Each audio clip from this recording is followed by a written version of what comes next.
Olá, meu nome é Eduardo Trindade, eu sou editor de texto da Richmond e trabalhei 8 anos como teacher trainer e também dei 12 anos de aula de inglês no estado do Rio Grande do Sul e Rio de Janeiro.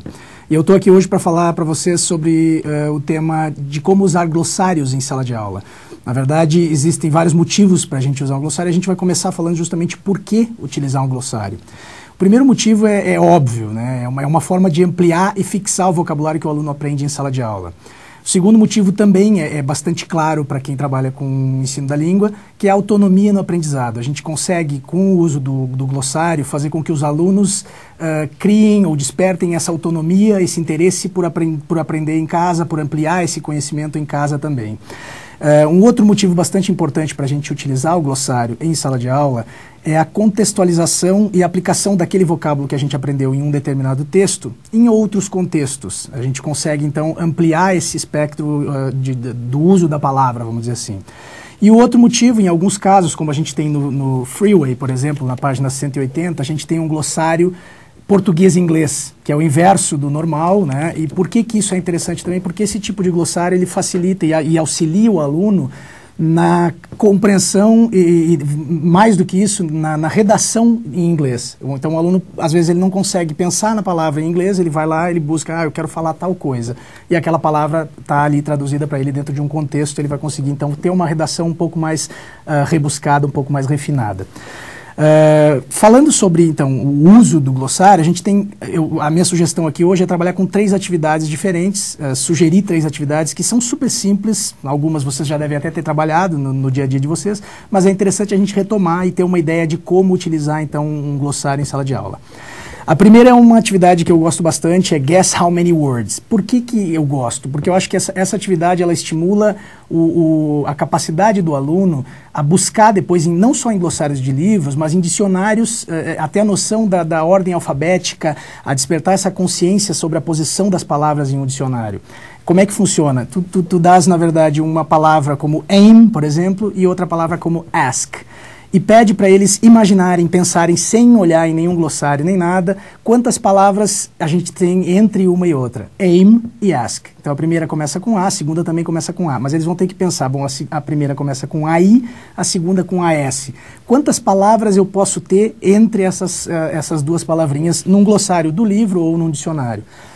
Para alunos mais fortes, é interessante até tu colocar, bom, se vocês já sabem quantas palavras, vocês imaginam quantas palavras, tentem me dizer quais são estas palavras. É uma forma de tu, inclusive, trabalhar com mixed ability dentro da própria sala de aula. E aí, claro, obviamente, o objetivo é conferir no glossário e ver quem chegou mais perto. A gurizada adora que se dê uma balinha, alguma coisa como incentivo para aquele que chegou mais perto. Então é uma forma de competição, a gente sabe que competição funciona muito em sala de aula também. Então eu acho que é uma atividade que eu gosto bastante para trabalhar com glossário. A segunda atividade, ela é muito conhecida em jogos de televisão, The Drawing Game, onde um aluno... é só um no grupo, né? Você pode dividir em 2 grupos, A e B, e um no grupo tem acesso a uma das palavras do glossário. E ele tem que ir para o board e tem que escrever, ou desenhar, desculpa, essa palavra. Na verdade, não é assim, um trabalho de conhecimento da língua, mais artístico, mas é um trabalho que associa imagens ao vocabulário de uma forma bastante divertida. Os outros alunos do time têm 1 minuto para adivinhar essa palavra, e se não adivinharem, perde o ponto, ou passa a chance para o outro grupo, né? Eu sugiro que isso seja feito como uma rotina breve em sala de aula, a cada semana fazer 5 ou 10 minutos essa atividade, porque isso de novo vai despertar para eles o interesse de olhar o que eles têm no dicionário, no glossário do livro e para a próxima aula possivelmente conseguir desenhar melhor, conseguir vencer a atividade de novo, sempre tentando envolver uma espécie de competição em sala de aula, uma espécie de contest. Eles adoram isso e eu acho que a gente consegue estimular bastante a gurizada com esse tipo de atividade. E, por fim, a atividade que a gente chama de um outro contexto. Essa atividade, ela necessita de um glossário, porque existem 2 tipos de glossário. Um é este ao final do livro e o outro é este, onde a gente tem, ao pé de um texto, né, um glossário colocado com as palavras novas, ou supostamente novas, para os alunos daquele nível. Com esse tipo de glossário, a gente pode, então, pedir... a atividade se torna um pouco mais challenging, mas é bastante interessante ao mesmo tempo. A gente pode pedir que os alunos... procurem ou localizem estas palavras no texto, primeiro ponto. O segundo ponto é pedir para que eles, então, em localizando as palavras, que eles consigam criar novas frases, não as mesmas, obviamente, ou criar um outro contexto para aquela mesma palavra.